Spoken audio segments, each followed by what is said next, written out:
World champions of baseball. The Philadelphia Eagles are Super Bowl champions.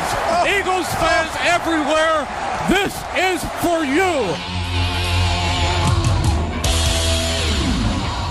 Now entering the game for Philly Pressbox Radio, Bill Furman and Jim Chet Chesko. It's Tuesday, June 24th, 2025, and the Philadelphia Eagles are still Super Bowl champions, and the Philadelphia Phillies are back in first place.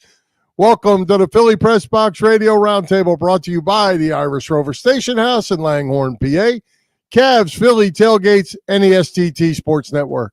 I'm Bill Furman. I'll be your host tonight, along with my partner, Jim Chet Chesko. Chet, the Phillies took 3 out of 4 from the Marlins. They followed that up with 2 out of 3 from the Mets. A good week. The NBA draft is tomorrow and Thursday. A lot of rumors out there all the way up to just 5 minutes ago regarding that number 3 pick. The NHL draft is this Friday and Saturday as well. The Flyers have 6 picks, 3 picks in the first round, pick 6, 22, and 31. They also made a trade this week. There's a lot of action going on there as well. We're going to get some nickname fun tonight, too. And, man, that was a lot of work, but it's going to be fun. Get ready with your list of 10 favorite Philly sports nicknames in the last 50 years. We have plenty to talk about in Philly sports. Well, heck, Chet is a nickname. You're known to some as the Chief, like Bobby Taylor was. But, yeah, it's going to be fun. And we will talk a lot about the Flyers and the Sixers draft plans, because both of those drafts are coming your way in the days ahead. And, of course, the first place Phillies. So we got a fun show. Yes, we do. Plenty to talk about. We have a great guest tonight making a return visit to Philly Pressbox Radio in the voice of the Flyers, Jim Jackson. Yeah, 100 degrees outside. So, of course, we're going to talk ice hockey. Cool everything down.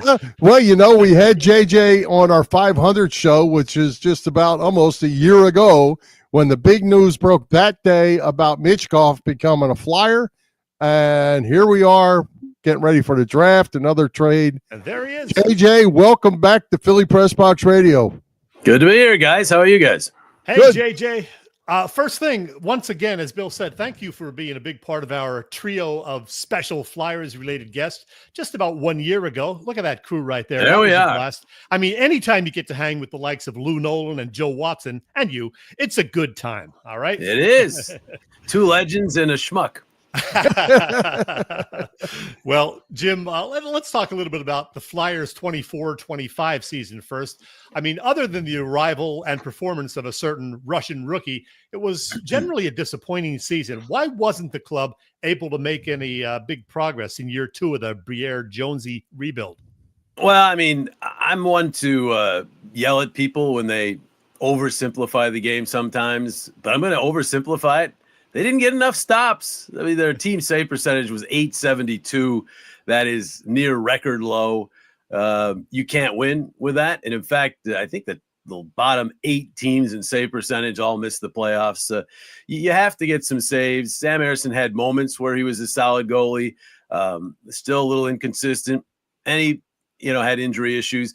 And Ivan Fedotov also had some good moments, but some real questionable games. Kolosov really didn't get the job done. So, it was tough. It's tough to win without goaltending. And the power play continued to struggle as well. Those are the 2 biggest things.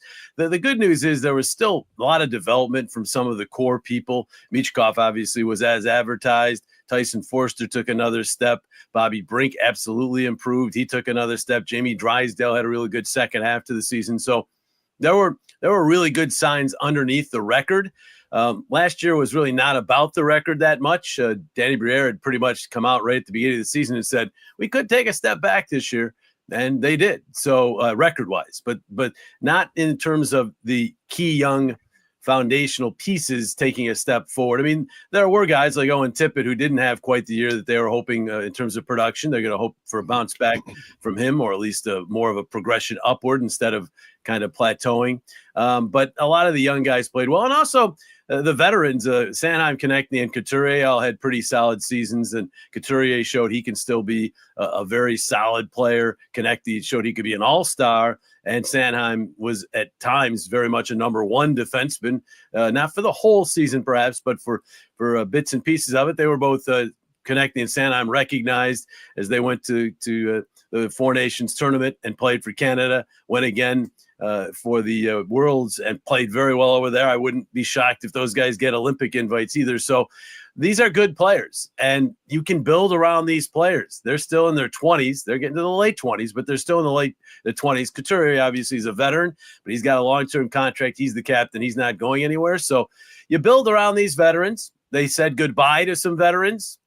Scott Lawton most prominently, and then, of course, younger veterans like Joel Farabee, Morgan Frost. That's part of the rebuild. You have to figure out the pieces you're going to move forward with, keep them, hope for development from them, move some of the ones that you don't see as part of the future anymore, and that's what they did. And Danny Briere got a lot of assets in those deals, especially the Lawton one, where he got a first-round pick and a prospect. And so as we sit here right now, guys, the Flyers, 5 straight years out of the playoffs. I know fans are constantly bringing that up to me, but they are accumulating assets at a really good pace. They have the 3rd youngest team in the NHL at the season's end.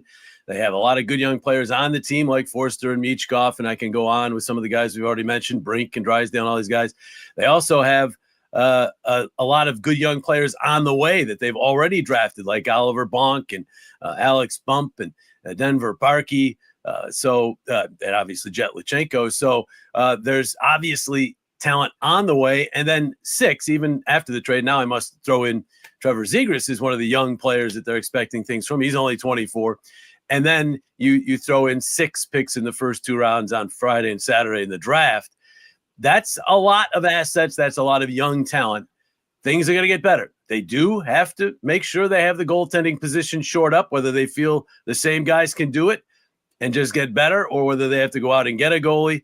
I think that's important. They have to get the power play going better. They have obviously a new coach and new power play coach as well. And also a guy like Zegras, who can certainly help. Michkov should be a tremendous power play performer, should have been better than he was last year. I think more should have been put in his lap on the power play, actually, and will be this year. So I see the power play improving. Of course, I've said that the last 2 or 3 years, and it didn't. So, boy who cried wolf, I guess, a little bit there. But I do see with the big changes now that have occurred in terms of the coaching and adding a Zegras and maybe a year of maturation for Michkov, that power play really improving. And I'm not saying it's going to go to the top of the league, but even to 20th would help from 30th, which is where they finished, and 32nd the 3 years prior to that. So a little improvement there, better goaltending. This team absolutely can be a playoff team next year. Well, we're talking rebuild. What do you see the impact of Rick Tocchet in John Tortorella out? Tortorella, I just don't know what to think about how this whole tenure lasted with Tortorella. Good, probably a Hall of Fame coach, but it just didn't seem like it was getting better. Well, he did really instill what the Flyers and Danny Briere and Keith Jones and Dan Hilferty wanted. He did instill he called it a standard. I'll call it a culture, whatever you want to call it. He instilled that. There's not one team in the NHL that liked playing the Flyers. They were hard to play against, undermanned some nights, but never gave up in a game. They had 9 third-period comebacks right near the top of the league last year. They battled hard, led the league in blocked shots. They were willing to sacrifice. So he did instill that culture. There's no question that the Flyers are now considered a hard team to play against now. So it wasn't as though his tenure was a complete waste. I do think it was probably good for Matvei Michkov to have a tough love coach as his first coach. Matvei is tremendously talented, but he has a lot to learn in terms of playing winning hockey when you play the full 200 feet and so forth. And I think Torts did help him in that regard. Tock's going to be more communicative perhaps than Torts. That's what Tock's MO is, communication, but Tock's not exactly a love bug. He's also going to be tough when he has to be. So, Michkov's going to have to get better. He has to be in better shape so that, the second half of his shifts are still strong. He's still better, as good as he is in the first half of back-to-back games as he is in the second half. or vice versa, as good in the second half as he is in the first half. And, so he's got things to work on himself for sure. But Talk will, I think, be for him welcome because he just communicates a little bit more than Torts. But it's still not going to be easy. Talk does not come in here. While people say he's a player's coach, that's because he communicates well. He's also tough when he doesn't think you're giving him all you can give. So I think that's a good kind of segue, if you will, from Torts to Talk for Michkov. And I do think that it was good for Michkov to see that tough love early on. I think it probably cost him Calder Trophy votes because he got scratched twice and got benched within games 2 or 3 times. And when the national media sees that, they just assume Michkov's not playing well, when in reality, Torts does that to almost every player in the team at one point or another during the course of a season. I do think it might have cost him Calder Trophy votes. He didn't even finish in the top 3. I don't think he would have won. I think Lane Hudson would have won anyhow, but I think if Michkov had more leeway, he probably would have been in the top 3 and gotten at least nominated for that. But he may not have learned as much as he did through the tough love of John Tortorella. So I think in the long run, that was good for Michkov. I think in the long run, Torts did install that in this Flyers group and in the Flyers room. And now it's time to move on to another coach who's still tough, but maybe a little bit less tough around the edges. And I think that will help some of the players who didn't necessarily deal well with Torts. It might hurt some players who need that kick in the butt. But as I said, Talk will kick you in the butt too. So we'll see. JJ, I want to get back to that trade that was made a day or two ago. The trade with Anaheim, the Flyers gave up Ryan Poehling and a couple of draft picks for that 24-year-old forward, Trevor Zegras. He's played mostly left wing from what I understand, but he's a natural center. So how does he fit in with the Flyers? Yeah, he played wing lately. Early in his career, when he was putting up 2 60-point seasons and 23-goal seasons, he was playing center. Okay. I think he wants to play center. I think the Flyers, due to lacking depth in the pivot, want him to play center.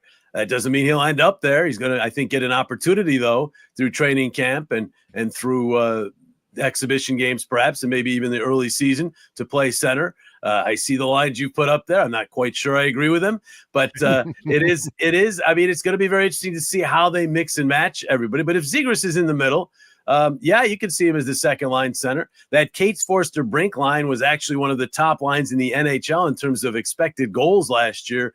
If you're into analytics, they were at the top. They had a better chance to score than any other line in the NHL in terms of scoring chances for, scoring chances against. So they're listed as a third line. They might actually be the number 1 line. Sean Couturier, Michkov, and Konechny really showed some things late in the year. So I see why you went with this line chart here, because you kind of just threw the other forwards that weren't in those 2 lines together. We shall see. There's still other players to be acquired. There's also Jet Luchenko, who could be part of that mix. There's other players, but Zegras as a center is definitely what they have in mind. I think it's what he likes.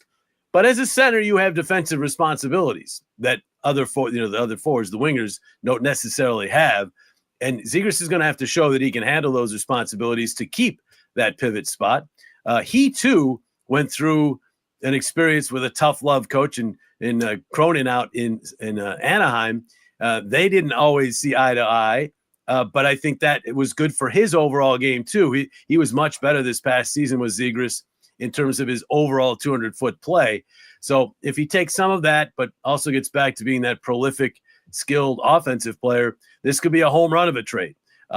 If it isn't a home run, it was still worth the swing.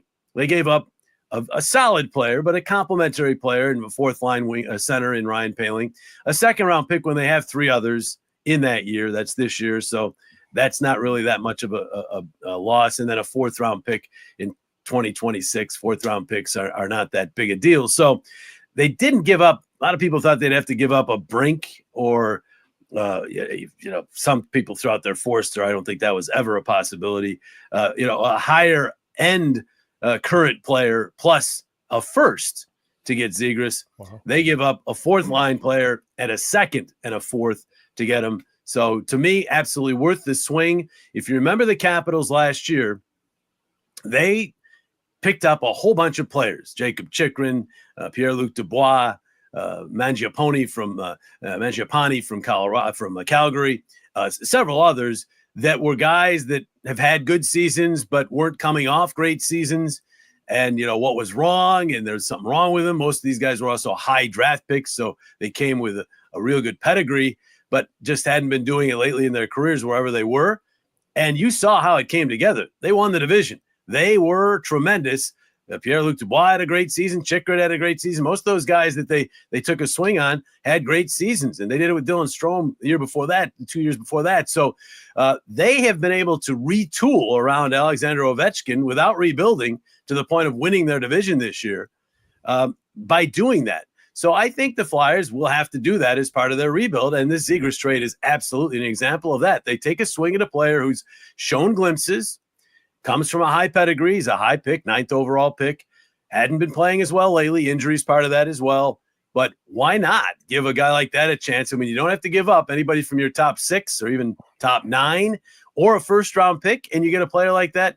I think it's a home run right now. Now, it's not going to be considered a home run if Zegras doesn't pan out. If he doesn't pan out, to me, it might be a swing and a foul ball or a swing and a pop-up. But to me, you got to take those swings or you're never going to get a chance to go around the base paths. So Danny Briere took the swing. We'll see how it all turns out. JJ, you mentioned the goaltender stats and all that. What about the play on the blue line? Were the defenders good enough? The goalie gets the blame, obviously. Was the defense good enough? I like their defense. The pair of York and Sanheim, when they were together, was also rated up near the top of the NHL in expected goals for and goals against. That pair was broken up at some point by the Flyers, whether it was Bradshaw's decision or John Tortorella's decision, I'm not sure. But and then you saw development from Drysdale. Nick Seeler's become a really solid bottom 4 defender. He was in the second pair at the end of the year. That might be above where he's supposed to be. He should be maybe in the third pair, but he's very good at that level. Rasmus Ristolainen got injured. That was big. Now, I say that, he gets injured a lot in his career. So, at some point the constant becomes him being injured and not him playing. But when he was playing, he's become a force and a kind of guy every team has to have on that blue line, a guy who finishes plays off with his physicality, doesn't hurt you offensively, moves the puck well. So there are pieces as part of this defense core for sure that are there. And they've got a lot of pieces coming. Oliver Bonk's on the way. I don't think he'll play in the NHL this year, but he's a guy that's going to probably be a top 4 defenseman at some point along the line. They have some other guys, too, that are further down the line. They may need a little help on D. They're rumored to be after Bowen Byram from the Sabres, but and do they have that stud Cale Makar number 1 guy? No. If you believe you have to have that stud number 1 guy, they don't have that right now. Sanheim played like that at times. There were some out there that thought maybe Cam York could graduate to that at some point. I don't know. I think those guys are top 4 defenders, maybe top 2. I'm not sure if either of them are your number 1 guy that can play the power play and also be the guy you have out there protecting a 1-goal lead. So they may need to try to find that somewhere, and that's going to be hard to do if you don't draft one because they just don't grow on trees. They're hard to find, and once they're found, they're not going anywhere. Teams aren't going to give them up. So we'll see on that. But overall, it's a solid defense core. They're going to try to get a little deeper, hope that Ristolainen stays healthy. Hunter McDonald's coming. He's getting seasoned in the minor leagues. He's another Ristolainen type of player. Andre has shown some good things. Now, with Andre and Drysdale and York, you have 3 guys that aren't big defensemen. So the Flyers, Brad Shaw, I think, came out and said last year, you probably can't have all 3 of those guys as part of your top 6 because you're probably playing an undersized defenseman on every pair. So we have to see how it all shakes out. But there are certainly pieces there among that blue line core that make it solid, more on the way, and perhaps after Friday and Saturday with those 6 picks in the first 2 rounds, some more pieces on the way. Maybe they have to go out and find one. Quinn Hughes' contract, I think, out in Vancouver is starting to run out a little bit or something. So you never know. You can go out and get somebody. The Flyers, the other thing we haven't talked about here that Danny has done a good job of is he's shaving cap space, or he's actually increasing and creating cap space by shaving payroll. And they have a decent amount for this summer, but next year when the cap goes up again and the Flyers lose some other things off of theirs, they're going to have even more room under the cap to maybe go out and get some top line players via free agency. Well, JJ, you mentioned the NHL draft. It happens this Friday and Saturday. As Bill noted, the Flyers have 6 picks over the first 2 rounds, including the 6th overall. Will they simply take the best player available at that spot, or will it be a specific need that they're going to look to fill? I'd love to sit here and tell you guys, here's what I'm hearing. But as you all know, since the new regime took over, Jones, Briere, Dan Hilford, he's been here longer than them. But since those two took over, it's been really tough to get any information. And people laugh at me when they say, you worked with him for 17 years in the booth.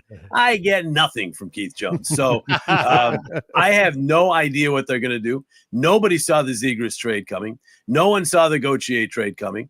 No one saw the Ivan Provorov trade coming back a couple of years ago. Yeah. No one saw the Farabee Frost trade coming. They have been really good at keeping these things under wraps.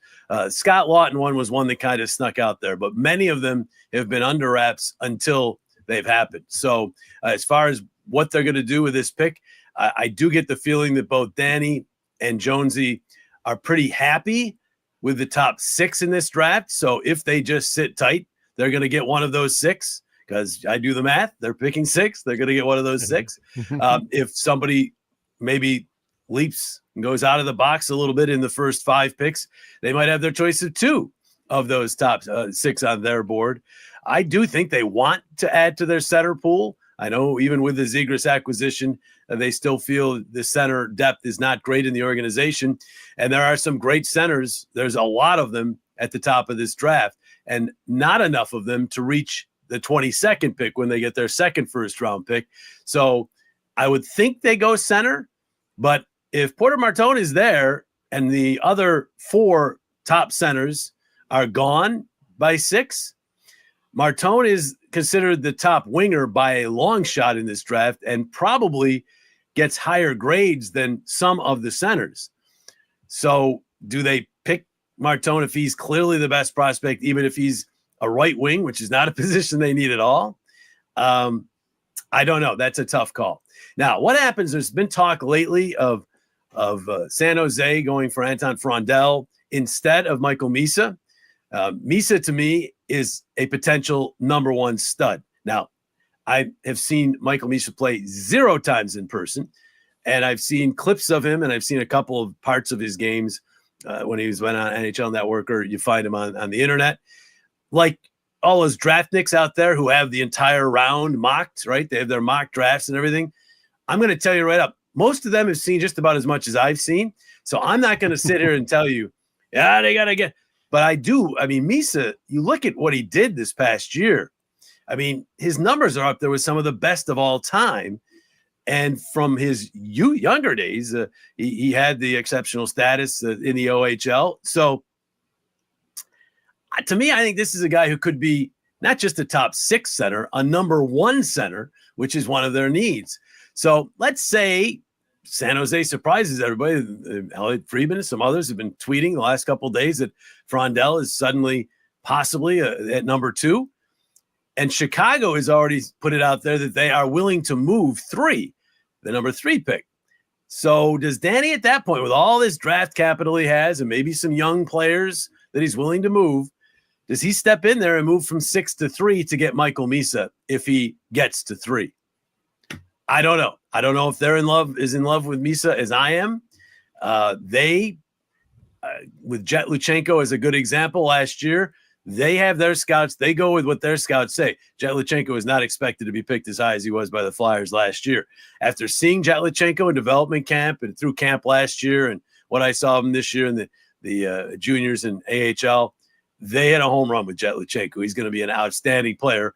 So you think back to last year, nobody had us picking the Flyers picking Jet Luchenko, and when they picked him, a lot of the draft nicks, because their mocks were screwed up, they were imploded by that pick. We're like, oh, this is a reach. This is a reach. The scouts for the Flyers, they go see these guys play months at a time. They talk to these players. They talk to the coaches. They talk to their teammates. They know these guys inside and out. A lot of these mock drafters do not. They see some clips on the internet.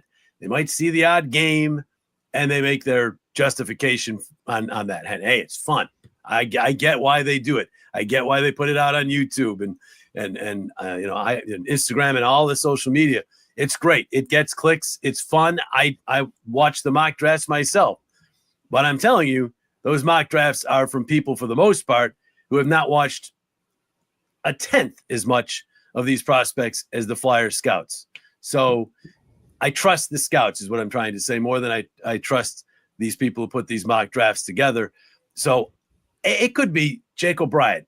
It could be, who knows? There's so many wild card guys. Roger McQueen, the big center, who people say is a big reach because he's missed a lot of time with back injuries. That's certainly a red flag. But if he's healthy, could be a top 5 pick.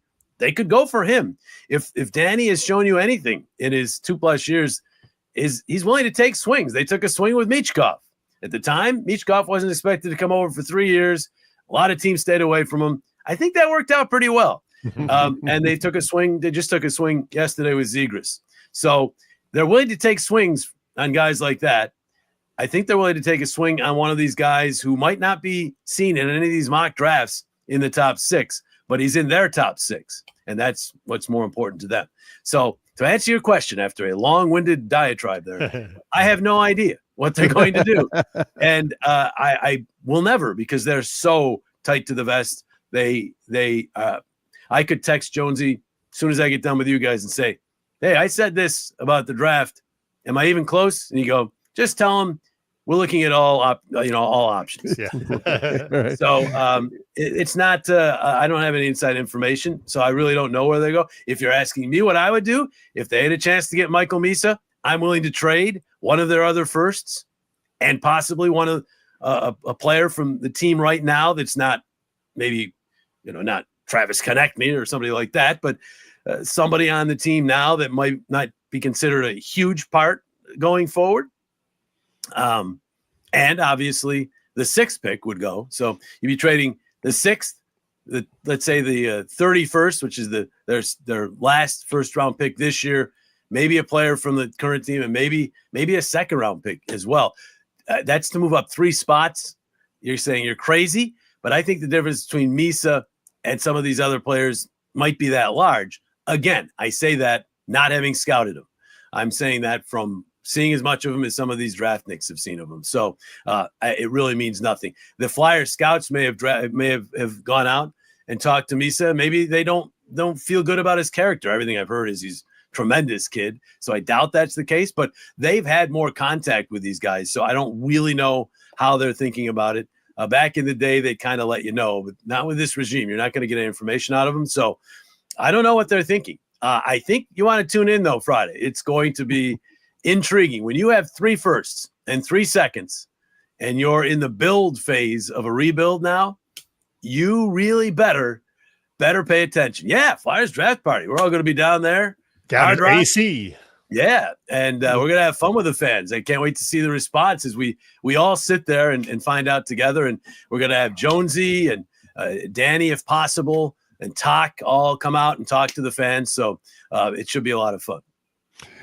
Hey, JJ, one final question for me on the way out because we're going to run out of time. Assuming the legal battles get taken care of this summer like they're supposed to, is Carter Hart a possibility, or is that Flyers ship sailed? That's another really good question. If they're acquitted, one would say in just the most black and white terms that they should be eligible to come back and play, right? But it's not that easy. A lot of stuff has come out in the trial. And so you have the court, and in this case, it's going to be a judge making the decision since 2 juries have been excused. But so you have the court is going to render a decision, but then you have the court of public opinion.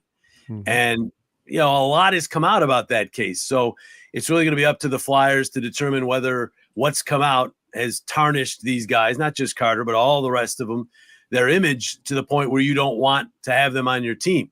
I will say this about Carter Hart. In my years with the Flyers, and that's now, guys, well over 3 decades, yep, he's one of the nicest guys I've ever had to deal with. I mean, when I brought people in I brought an ALS patient in once to the locker room, for instance, and he wanted to see Wayne Simmons, and Simmer was great with him, of course, but But Carter, I didn't even talk to Carter. He came over, and this was an ALS patient who was so far along that he can only talk using his eyes and printing it out on a screen. So it took a long time. Carter came over, and he chatted with him for like 20 to 25 minutes. Right after practice, he's still in his gear and never was asked to do it. He just did it on his own, and the guy was thrilled. And that's just – you saw what he did with his jersey number for the kid out in Everett. I mean, he made mistakes. There's no doubt mistakes were made in this whole situation, and it's up to somebody else to judge these people on that, not me. But what I know of Carter Hart, and I treat people the way they treat me, I would welcome him back, but it's easy for me to say that. I don't know how people will respond because that was not a great situation up there, and a lot of it's come out. And a lot of it is stuff that should have been avoided. There's no question. So we'll see. To answer your question again, I should have just put a recording on. I don't know because I have no idea on that one either. And I don't think you'll get any answer on that question while the case is still technically not decided, which it won't be until later next month. So then once that happens, maybe we'll start to see if teams are willing to give these players another chance. It would be a nice way if you do feel as though Carter is deserving of that from a purely hockey standpoint, blocking everything else out, which we can't do, of course. But from a purely hockey standpoint, it would be a great thing to have a number one goalie come back to your fold. But it's just so much more complicated than the hockey aspect. So we shall see where that goes. There's other goalies that might be available. I mean, John Gibson's name is always out there in Anaheim. Thatcher Demko's name has been thrown out there.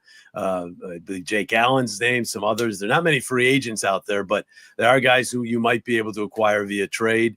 But it's possible that the Brain Trust is also thinking, we've got our guys, we're just going to make them better and hope that they stay healthy. I'm one that you had a full season of that. That's not a small sample size, a full season. So I would be surprised if they come back with the same setup, 3 goalie setup. First of all, I don't think that is great to begin with, but they come back with Kolosov, Fedotov, and Ersson. I'd be surprised, but I don't put it out of the realm of possibility either. But at this point, I would think there will be some kind of change in the goaltending group. But again, we shall see. JJ, we kept you way longer than we expected, but hey, it's all right. Fun. It's always great talking Flyers hockey and when it's 102 out. Exactly. There you go. Have fun Friday night. Yeah, we appreciate you taking the time to join us. That's for sure. I appreciate you guys. Congratulations on, when was the anniversary? It was 1 year ago, like June 24th or whatever. I know it was 1 year ago, but what was the date? So June 20th. Yesterday. Yeah, there you go. We're up to 554 shows now. So wow. So I was on the 500th and the 554th. Yeah, there you go. All right. All right, onward, JJ. Onward, guys. Onward. Yes, sir. Appreciate you. All right. I'll talk to you when you hit 1,000. All right. Let's go Flyers. Hopefully before then. Yes. Right. Yeah. Don't forget that draft party. I don't know if it's sold out or not. So I might be promoting something that you can't go to anymore, but we're going to have a lot of fun down there. It's Coatsy, it's Timmy Saunders, Fridge, Jason Marti. You got a whole bunch of people down there. We're going to have a lot of fun. So, and it's going to be a big, big night in Flyers history. It's 3 first-round picks. Doesn't happen very often. Thanks, Jim. And it might not happen. They may trade. Yeah, exactly. Right. See ya. All right, JJ. All right, Chet. Philly Pressbox Radio is part of the STT Sports Network, as in Set the Trends. It's a network set up by our pal Phil Stifle, host of the terrific Trendy in the AM show that you can find every weekday morning on the STT Sports Network YouTube channel. Check out Phil and be sure to subscribe to the channel. Phil's show is on there, and so is ours. Yep, you can find Philly Pressbox Radio there, in addition to on our own YouTube channel and on our Facebook page. Again, it's the STT Sports Network, setting the trends for what sports talk should be. Hey, Chet, summertime. Time for probably a cold beverage. What's going on at the Irish Rover Station House? Well, I'm glad you asked, Bill. The Irish Rover Station House in Langhorne, PA is one of my favorite places to visit for a beer or two and some great food. The Rover always has killer burger Thursdays, dinner specials Thursday through Sunday, happy hour deals Monday through Friday. I took advantage of that a couple of weeks ago for wings and a beer. Oh, plus a $5 Sunday fun day menu and always 24 beers on tap. This Friday, the Rover has a special Stella night. Stella! You can even get a cool Stella chalice and have it engraved. If you have yet to visit, check this place out, please. The Irish Rover Station House is on Bellevue Avenue in Langhorne, and you can find them on the web at irishroverstationhouse.com. Hey, I'm John Brazier, Director of Fun and Games of the Fightin' Phils. Speaking of fun, you're hanging with Bill and Chet on Philly Pressbox Radio. Go Phils. Go Phils. Hey, Chet, as mentioned, the NBA draft starts tomorrow night. Rumors out there about the Sixers moving up from number 3 to number 2, or who they're going to pick at 3. What are you thinking and hearing? I've heard something about this Ace Bailey guy that's turned off the Sixers and a whole bunch of others as he's decided he ain't talking to anybody. What a knucklehead. First of all, happy birthday to John Brazier. I played the John Brazier video because today's his birthday. So happy birthday. Happy birthday, John. The director of fun and games for your Phillies. All right, regarding the Sixers, Bill, I think every possible option is on the table. A move up to number 2 would make sense because a lot of experts out there think that Dylan Harper, who is widely considered the second best player overall, is a better fit for the Sixers than he is for the Spurs, who hold that second pick overall. So there's that. But what would it take to make that happen? I don't know. Now, regarding Ace Bailey, yeah, he didn't want to come visit the Sixers or anybody else, I think. So I don't know if I like that approach. I don't know if I like that, him doing that. So that kind of turned me off a little bit. I think I'd more prefer VJ Edgecombe anyway. Of course, they could trade down a few spots. It's going to be really, really interesting to see what they do.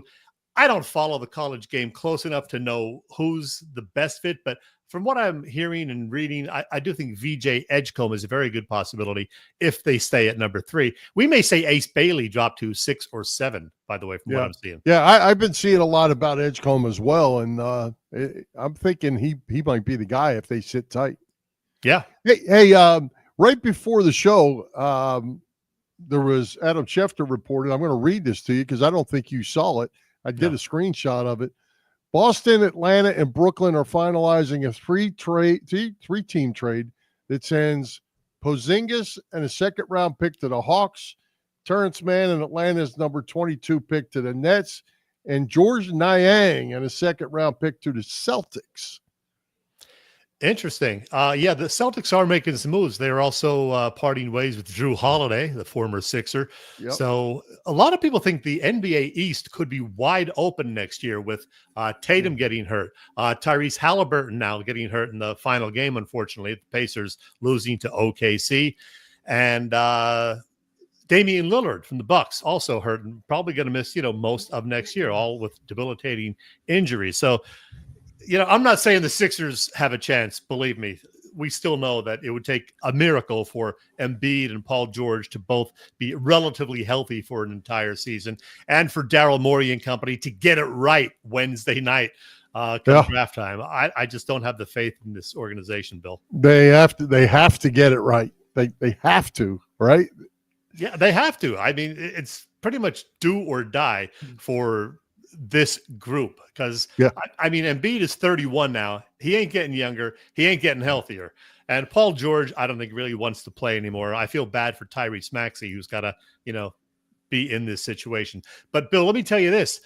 Just the other day, the NBA title odds for next year came out. I know it's tough to see, but the 76ers are actually in the top half somehow. They are tied for 14th to win the title with the LA Clippers at 33-1. So, Bill, I suggest you put $100 on the Sixers to win the title next year and see what happens. Yeah.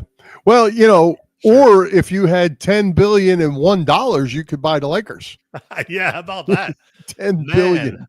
Holy cow. Well, they made a nice profit on that. The Buss family, did they not? You think? You think? Oh, shoot. Hey, Chet, let's move on because I'm thinking there can't be a better way than a summer of Phillies baseball and tailgating with the best tailgaters in Philadelphia. Bob Cavanaugh and the gang at Cavs Philly Tailgates.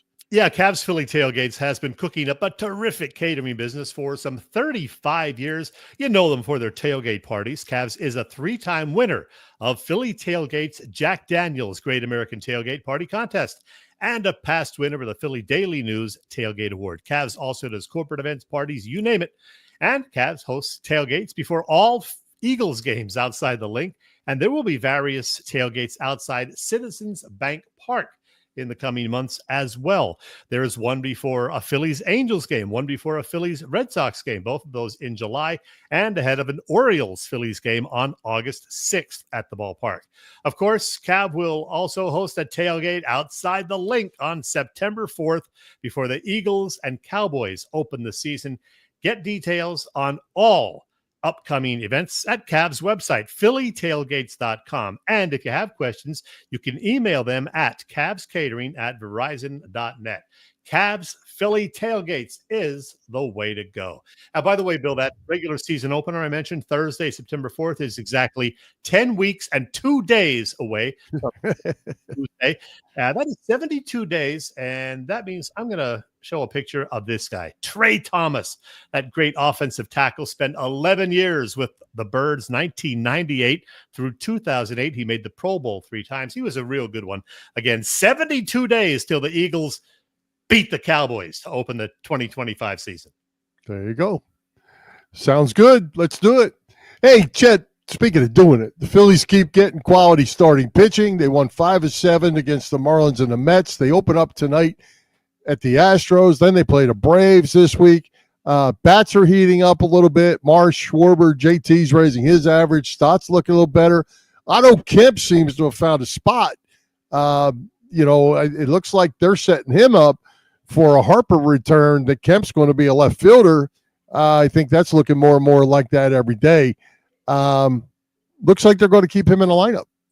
Yeah, it looks that way, but Harper is in Houston. I don't think he's going to be activated immediately, but the fact that he's on the trip is a good sign that he is getting closer and closer to coming back. Yeah, we like what we've seen from Kemp. I don't know how ready he is to play left field. He played like 6 games in the minors, and they threw him out there over the weekend. 6 more than he played at first base.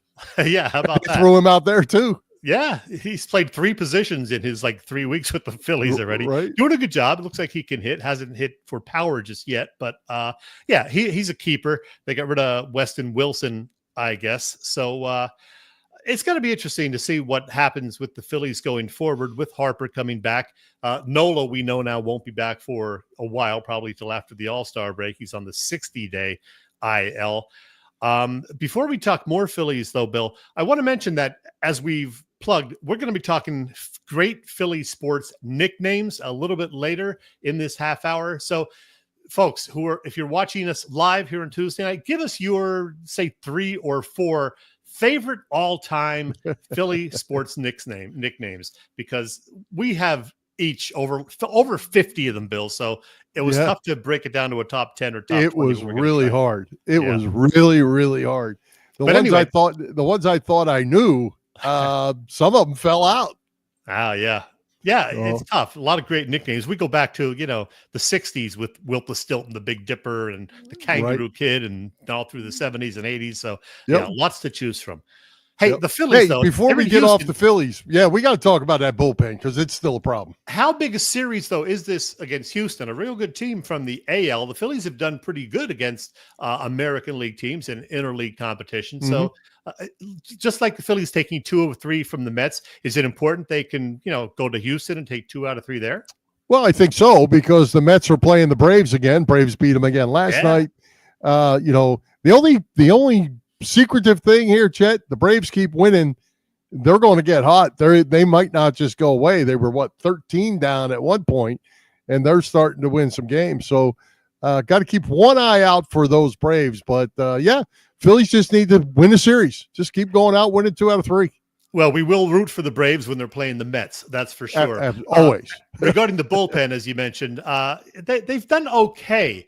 I saw or heard, I guess, on the radio statistic, the Phillies are something like 40-2 this year, when not that good, but it's close, when they lead after the 7th inning and again after the 8th inning. They've really not blown that many saves where they actually lost the game. There've been some blown saves, there've been some implosions, but by and large, they're hanging in there. Yeah, the Alvarado suspension really hurt. The fact that they need another left-hander, we can all see that, but it hasn't been as bad as we thought it might. So yeah, I mean, well, I don't know where you got that statistic from, but I watch the games and it's bad. Yeah, it's bad. And that includes Matt Strom, who seems like he's given up a run pretty much every time he's out there. Yeah. And, Banks, sometimes he's good, sometimes he's not that good. He's a middle guy, though. He's not going to be, yeah, he's not going to be a late inning guy in any way. And I think where they really get in trouble is the games where they can't get 4 or 5 innings out of the starter. Yep. Then they need 4 or so innings out of the bullpen. That's a problem.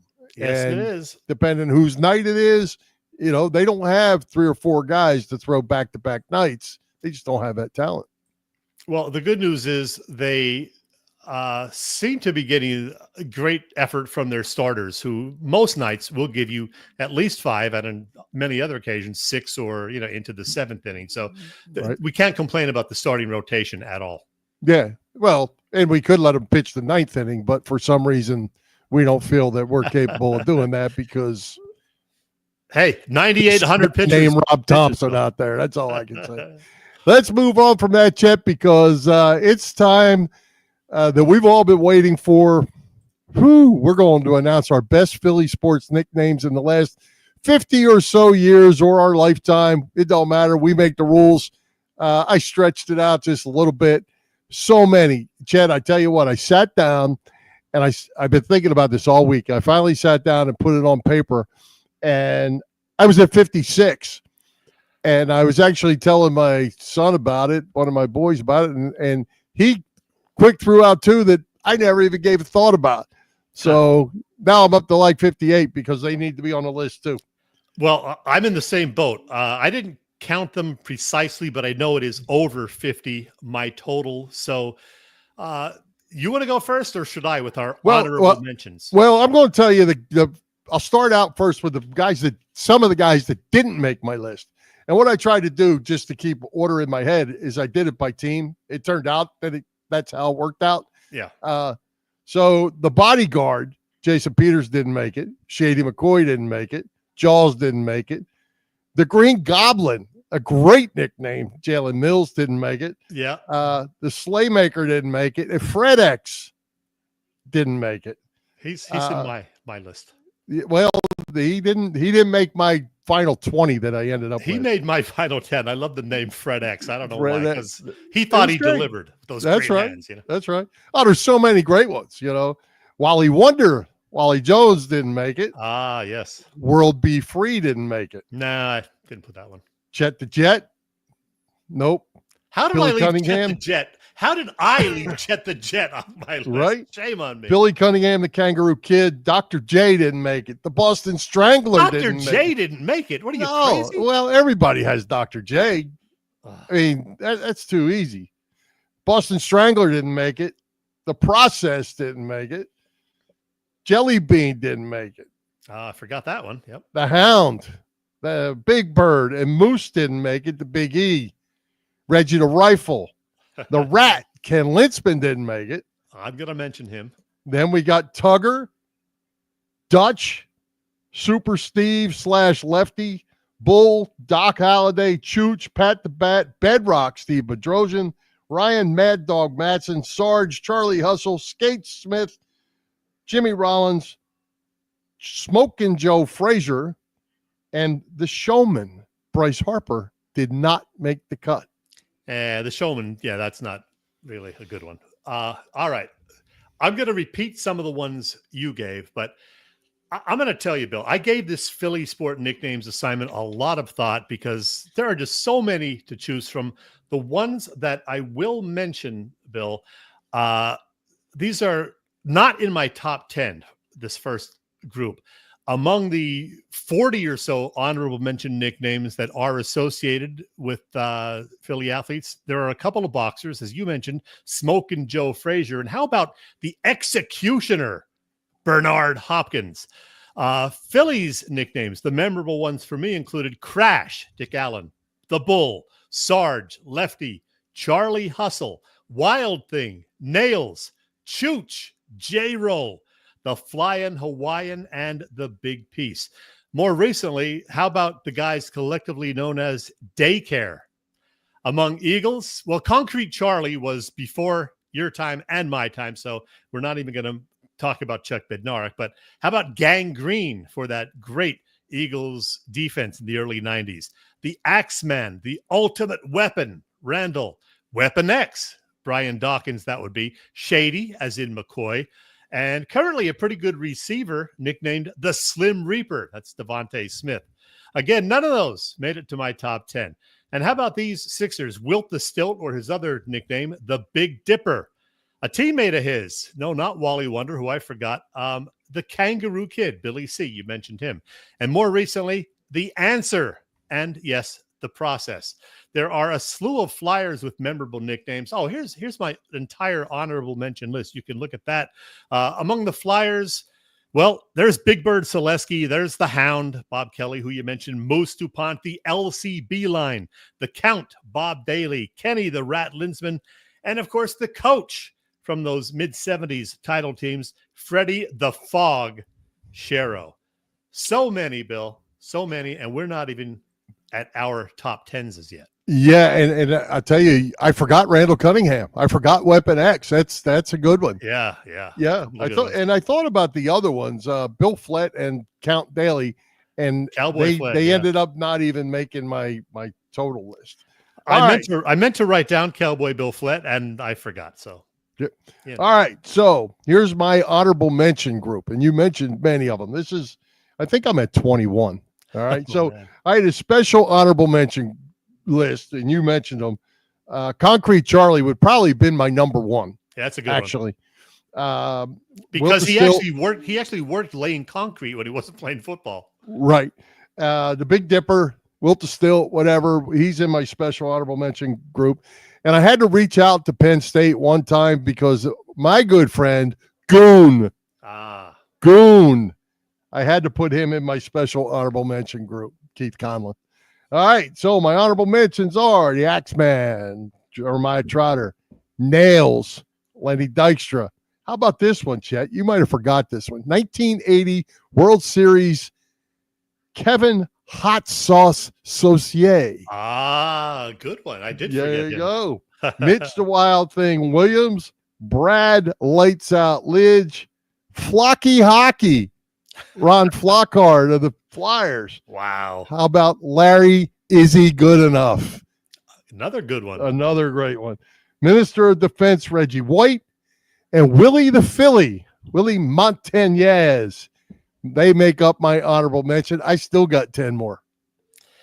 I'll tell you what. Why don't you do your top 10 in reverse order, and then I'll give you mine. How about I give you my top 5 or my 6 through 10, and then I'll hear your 6 through 10. Okay. My number 10, the Secretary of Defense, Gary Maddox. He's on my list. Number 9, you might not know this one, Chet. I'm going to say you don't. One of my favorite players, too. I'll tell you a quick story on that. The Action Dog, Dave Cash. That's right. Yeah, I do remember that nickname, but I would not have thought of it. 3 years in a row, Loved 200 hits, 609 hits in 3 years, and they traded him. The Action Dog.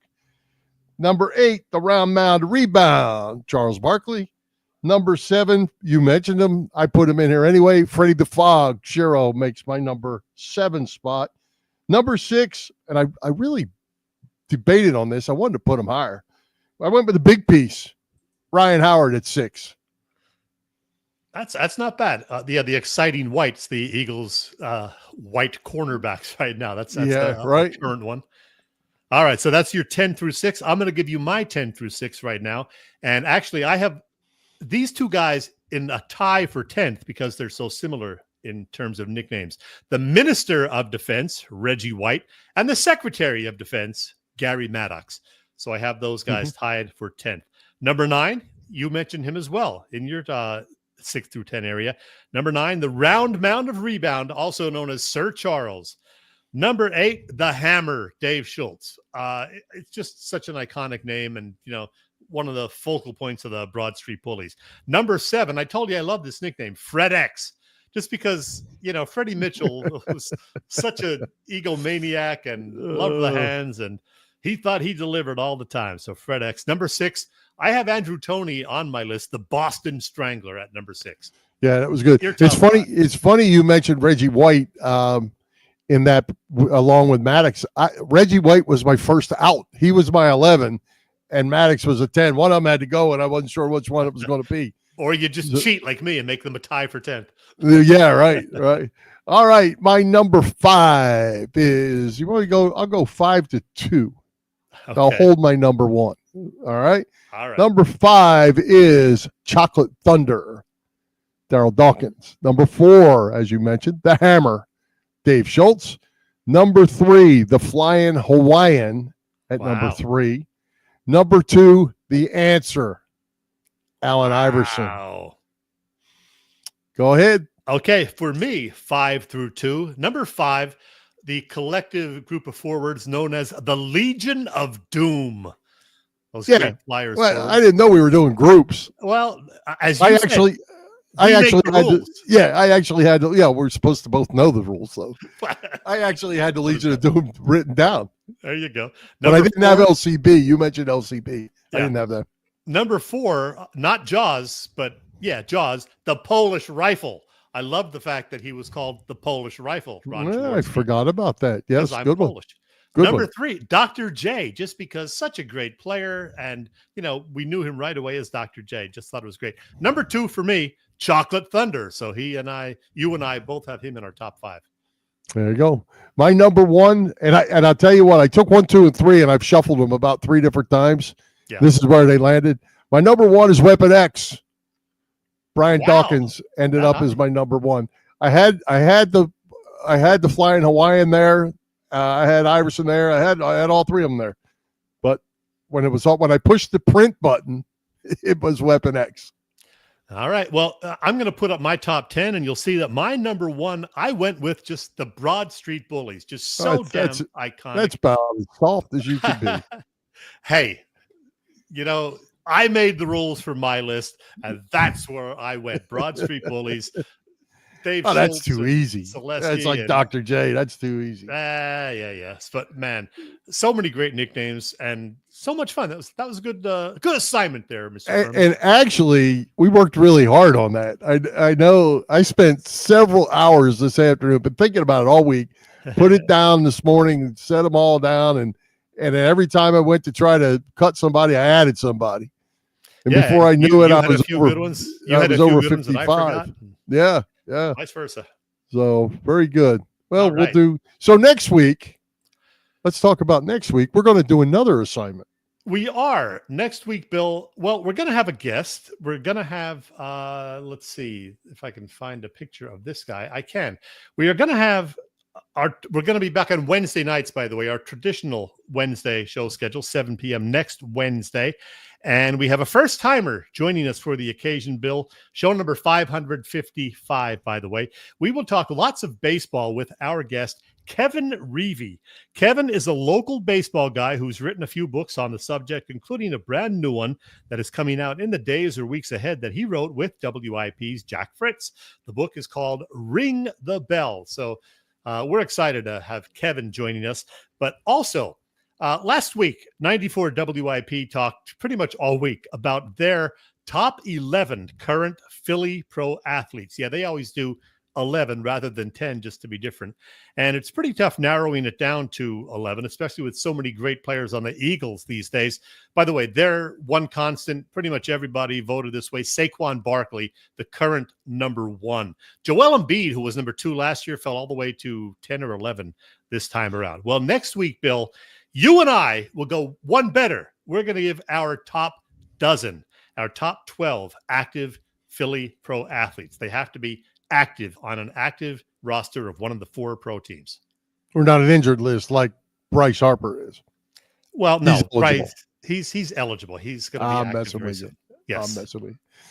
All right, good deal. Looking forward to that. Another homework assignment. Yes, indeed. Last thing, Bill, we want to say rest in peace to a couple of great rock and rollers, Mick Ralphs, the guitarist of Bad Company, and Bobby Sherman, we found out died today. He had so many great, pop bubblegumish hits in the late 60s and early 70s.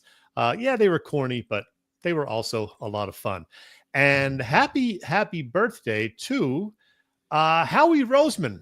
Howie Roseman turned 50 years old yesterday. So There he is. Happy birthday, Howie. Yep. Hey, and I want to throw out on a personal note, I want to throw out happy 49th anniversary to my sister and my brother-in-law, Nick, who Thursday will be celebrating number 49. Nice. And as you saw, I had a nice weekend in Pittsburgh. Went to that Monster Bash event, and I saw our friend Jane. Met up with Jane for a late breakfast, early lunch on Saturday at a great diner out there. So a fun weekend in the Steel City. Yep, and you're going on a trip this weekend. I'm going to Chantilly, Virginia for a memorabilia show for the weekend. That'll be a lot of fun. And you'll tomorrow. Be in D.C., so we got it going on. We're going to have it all covered.